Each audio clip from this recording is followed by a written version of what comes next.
Hello, traders. FX Pip Collector here. Today is Wednesday, May 14th, and this is my PM recap for the Euro-US dollar. If you haven't done so already, definitely do check out my free Discord channel. It's linked down here at the end of the video. And make sure to take a look at my website, fxpipcollector.com. Watch the video on the home screen to learn more.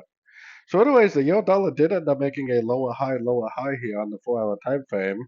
But because this move up is like almost a picture perfect impulsive five wave move, I am definitely looking at this as either a wave A or a wave one. I'm hoping for a wave one, but you never know. It could be another three-way pattern.